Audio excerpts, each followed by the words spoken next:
మన దేశంలో ఆవును దైవంగా భావిస్తారు. ఎంతో భక్తితో పూజిస్తారు. చాలా రాష్ట్రాల్లో గోవులను చంపడం చట్టరీత్యా పెద్ద నేరం. కానీ ప్రపంచవ్యాప్తంగా ఉన్న ఎకనామిక్ ట్రేడ్ రిపోర్ట్స్ తీసి చూస్తే ఎవరికైనా మైండ్ బ్లాక్ అయ్యే ఒక నిజం బయటపడుతుంది. ప్రపంచంలో అత్యధికంగా బీఫ్ ఎగుమతి చేస్తున్న దేశాల లిస్టులో మన ఇండియా 2 లేదా 3వ స్థానాల్లో ఉంటుంది. ప్రతి సంవత్సరం దాదాపు 35,000 కోట్ల రూపాయలు ఈ ఎక్స్‌పోర్ట్స్ ద్వారా మన దేశ ఎకానమీలోకి వస్తున్నాయి. చట్టాలు అంత కఠినంగా ఉన్నప్పుడు, ఆవును చంపడం బ్యాన్ చేసినప్పుడు అసలు ఇన్ని వేల కోట్ల రూపాయల మాంసం ఎక్కడి నుంచి వస్తుంది? ఎవరు దీన్ని తయారు చేస్తున్నారు? ఏ దేశాలు ఇంత భారీగా కొంటున్నాయి? ఒక పక్క పాలిటిక్స్ లో ఇంత ఫైర్ ఉంటే, ఇంకో పక్క వేలాది టన్నుల మాంసం సైలెంట్ గా కంటైనర్లు ఎక్కి విదేశాలకు ఎలా వెళ్ళిపోతుంది? ఈ ప్రశ్నల వెనుక ఉన్న అసలు రహస్యం అర్థం చేసుకోవాలంటే ముందుగా ఒక చిన్న పదం గురించి తెలుసుకోవాలి. అదే కారా బీఫ్. ఇంటర్నేషనల్ మార్కెట్ లో బీఫ్ అంటే సాధారణంగా ఆవు మాంసం అనే అర్థం. కానీ ఇండియా నుంచి ఎగుమతి అయ్యేది ఆవు మాంసం కాదు. అది గేదె మాంసం. దీన్నే టెక్నికల్ గా కారా బీఫ్ అని పిలుస్తారు. మన చట్టాల ప్రకారం ఆవుల్ని చంపడం, వాటి మాంసాన్ని ఇతర దేశాలకు అమ్మడం పూర్తిగా బ్యాన్. కానీ గేదె మాంసాన్ని ఎగుమతి చేయడం మాత్రం లీగల్. ప్రపంచంలోనే అత్యధిక పాడి గేదెలు ఉన్న దేశం మనదే. మన పల్లెటూరుల్లో ప్రతి ఇంట్లో గేదెలు ఉంటాయి. అవి పాలిస్తున్నంత కాలం రైతు వాటిని ప్రాణంగా చూసుకుంటాడు. కానీ ఒక వయసు వచ్చాక అవి పాలివ్వడం మానేస్తాయి. పాలివ్వని ఒక పెద్ద గేదెకు రోజుకు ₹100 మేత పెట్టడం ఒక సామాన్య రైతుకి అసాధ్యం. అప్పుడే ఆ రైతు ఆ గేదెను అమ్ముకుంటాడు. అక్కడి నుంచి ఈ 35,000 కోట్ల రూపాయల గ్లోబల్ బిజినెస్ స్టార్ట్ అవుతుంది. చిన్న పల్లెటూరు నుంచి మొదలైన ఈ ప్రయాణం పెద్ద పెద్ద సిటీల బయట ఉండే అల్ట్రా మోడర్న్ ఫ్యాక్టరీలకు చేరుకుంటుంది. ఈ ఫ్యాక్టరీ లోపల జరిగే ప్రాసెస్, అక్కడ టెక్నాలజీ చూస్తే ఇది మన దేశంలోనే జరుగుతుందా అన్నంత ఆశ్చర్యం కలుగుతుంది. ఈ మొత్తం ఎగుమతుల బిజినెస్ కి గుండెకాయ లాంటిది ఉత్తరప్రదేశ్. ఇది వినడానికి కొంచెం విచిత్రంగా అనిపించొచ్చు.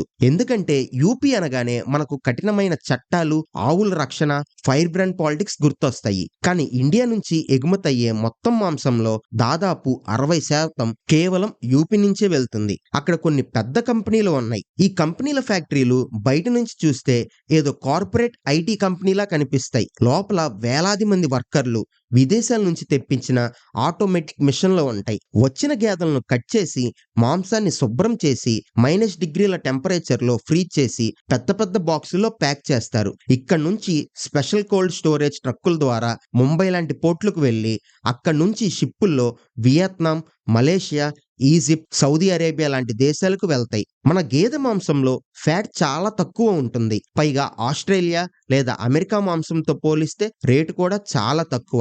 అందుకే గ్లోబల్ మార్కెట్ లో మన మాంసానికి విపరీతమైన డిమాండ్ ఉంది. వియత్నాం లాంటి దేశాలు మన దగ్గర నుంచి కొని సైలెంట్ గా చైనాకు పంపించే ఒక గ్రే మార్కెట్ నడిచేది. అయితే ఈ బిజినెస్ నెంబర్స్ వెనుక ఎవ్వరికీ కనిపించని ఒక పెద్ద పొలిటికల్ గేమ్ నడుస్తుంది. రాజకీయ నాయకులు స్టేజ్ మీద మాట్లాడే మాటలకు, రియాలిటీలో జరిగే బిజినెస్ కి చాలా తేడా ఉంటుంది. 2014 ఎన్నికల సమయంలో ఈ మాంసం ఎగుమతుల గురించి, పింక్ రెవల్యూషన్ గురించి చాలా పెద్ద డిబేట్లు జరిగాయి. ఈ బిజినెస్ ను ఎంకరేజ్ చేయకూడదని చాలా మంది లీడర్స్ చెప్పారు. కానీ గవర్నమెంట్ అఫీషియల్ డేటా చూస్తే ఆ తర్వాత కూడా ఈ ఎగుమతులు ఏమాత్రం తగ్గలేదు. పైగా కొత్త దేశాలకు విస్తరించాయి. రీసెంట్ గా ఎలక్ట్రల్ బాండ్స్ డేటా బయటకు వచ్చినప్పుడు ఒక పెద్ద నిజం తెలిసింది. ఇండియాలో నెంబర్ 1 మీట్ ఎక్స్పోర్ట్స్ కంపెనీ అధికారంలో ఉన్న రాజకీయ పార్టీలకు కోట్ల రూపాయలు విరాళాలు ఇచ్చింది. తమ బిజినెస్ ను పాలిటిక్స్ లో ఎప్పుడు టార్గెట్ చేసే పార్టీలకే ఈ కంపెనీలు ఎందుకు ఫండ్స్ ఇస్తాయి?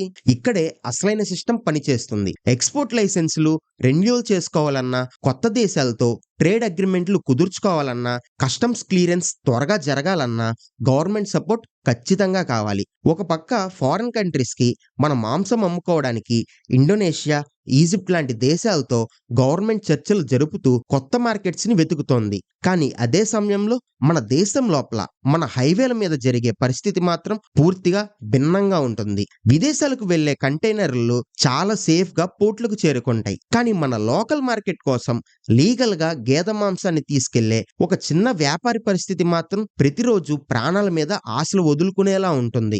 గడిచిన 10 ఏళ్లలో గోరక్షకులు అనే పేరుతో చాలా గ్రూపులు పుట్టుకొచ్చాయి. వీళ్ళు రాత్రిపూట హైవేల మీద ట్రక్కుల్ని ఆపి చెక్ చేయడం మొదలుపెట్టారు. అందులో ఉన్నది గోమాంసమా, ఆవు మాంసమా అని టెస్ట్ చేసే టైం కూడా ఇవ్వకుండా కేవలం అనుమానంతో దాడులు చేసిన సంఘటనలు చాలా ఉన్నాయి. 2015లో యూపీలోని దాద్రి అనే ఊర్లో జరిగిన మొహమ్మద్ అఖ్లక్ కేసు దేశవ్యాప్తంగా ఎంత సంచలనం సృష్టించిందో అందరికీ తెలుసు. కేవలం అతని ఇంట్లో ఆవు మాంసం ఉందనే ఒక చిన్న వదంతుతో ఒక గుంపు అతని మీద దాడి చేసి ప్రాణాలు తీసింది. తరువాత అతని ఫ్యామిలీ అది కేవలం మేక మాంసం అని మొత్తుకున్న లాభం లేకుండా పోయింది. ఇక్కడ ఒక విచిత్రమైన లాజిక్ కనిపిస్తుంది. ప్రపంచానికి మాంసం అమ్మి వేల కోట్లు సంపాదిస్తున్నామని మనం లెక్కలు వేసుకుంటాం. కానీ సొంత దేశంలో అదే బిజినెస్ చేసే వాళ్ళను మాత్రం అనుమానంతో భయపెడతాం. ఈ భయం వల్లే చాలా మంది స్మగ్లింగ్ అనే చీకటి దారిని ఎంచుకున్నారు. చట్టాలు కఠినంగా మారి రోడ్ల మీద దాడులు పెరిగినప్పుడు ఒక అండర్ గ్రౌండ్ మాఫియా పుట్టుకొస్తుంది. దీనికి కేంద్ర బిందువు ఇండియా బంగ్లాదేశ్ బోర్డర్. బంగ్లాదేశ్లో బీఫ్ కు విపరీతమైన డిమాండ్ ఉంటుంది. రేట్లు కూడా చాలా ఎక్కువ. అందుకే ఎన్నో ఏళ్లుగా మన పల్లెటూరు నుంచి లక్షలాది ఆవులను, గేదెలను రాత్రికి రాత్రే బోర్డర్ దాటించే ఒక పెద్ద స్మగ్లింగ్ నెట్వర్క్ నడిచింది. దట్టమైన ప్రాంతాలు, పెద్ద పెద్ద నదులు దాటుకుంటూ ఈ జంతువులను అత్యంత దారుణమైన పరిస్థితుల్లో అక్కడికి తరలించేవాళ్ళు. నదుల్లో అరటి బొందెలకు ఈ జంతువులను కట్టి చీకట్లో నీళ్ళల్లో వదిలేసేవాళ్ళు. బోర్డర్ సెక్యూరిటీ ఫోర్స్ వీళ్ళను ఆపడానికి ప్రయత్నించినప్పుడు చాలాసార్లు గన్ ఫైరింగ్స్, ప్రాణ నష్టాలు కూడా జరిగాయి. అయితే రీసెంట్ గా గవర్నమెంట్ ఈ బార్డర్ స్మగ్లింగ్ మీద ఉక్కుపాదం మోపింది. దీంతో బంగ్లాదేశ్ కు మన జంతువులు వెళ్లడం ఆగిపోయాయి. దానివల్ల దేశంలో వాళ్లే సొంతగా జంతువులను పెంచుకోవడం స్టార్ట్ చేశారు. కానీ ఇదంతా చూస్తున్నప్పుడు అసలు ఒక సామాన్య రైతుకి ఈ మొత్తం గ్లోబల్ బిజినెస్ తో ఉన్న రియల్ కనెక్షన్ ఏమిటి అనే ఒక పెద్ద ప్రశ్న అలాగే మిగిలిపోతుంది. ఈ మొత్తం స్టోరీని అర్థం చేసుకోవాలంటే పాలిటిక్స్ ని, పెద్ద కంపెనీలను పక్కన పెట్టి ఒక సామాన్య పల్లెటూరి రైతు వైపు నుంచొని చూడాలి. ఆ రైతుకు గేదె అనేది కేవలం ఒక జంతువు కాదు, అది ఒక బ్యాంక్ అకౌంట్ లాంటిది. పాలు ఇవ్వడం ఆగిపోయిన తరువాత ఆ గేదెను అమ్మితే వచ్చే 20,000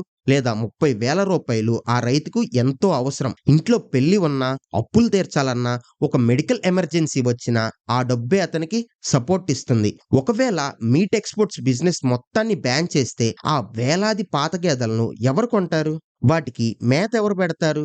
ఆ భారం మొత్తం మళ్ళీ ఆ పేద రైతుల మీదే పడుతుంది. ఇది ఇండియా బీఫ్ ఎక్స్పోర్ట్స్ వెనుక ఉన్న అసలైన రియాలిటీ. ఒక పక్క మతపరమైన, రాజకీయపరమైన సెంటిమెంట్స్, ఇంకో పక్క 35,000 కోట్ల రూపాయల బిజినెస్. ఈ రెండింటి మధ్య బ్యాలెన్స్ చేసుకుంటూ మన దేశం గ్లోబల్ మార్కెట్లో టాప్ రేస్ లో దూసుకుపోతుంది.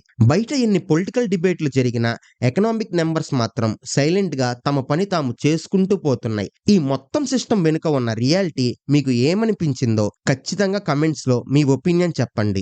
ఈ వీడియోలోని ఫ్యాక్ట్స్ మీకు నచ్చితే మన రియల్ టాక్స్ ఛానల్ ని సబ్స్క్రైబ్ చేసుకోండి. అలాగే ఈ వీడియోని మీ ఫ్రెండ్స్ కి అండ్ మీ ఫ్యామిలీ మెంబర్స్ కి షేర్ చేసి వాళ్ళకు కూడా ఈ అసలు నిజాలు తెలియజేయండి. నెక్స్ట్ ఏ టాపిక్ మీద వీడియో కావాలో కింద కమెంట్ చేయండి. నెక్స్ట్ వీడియోలో కలుద్దాం. Bye bye.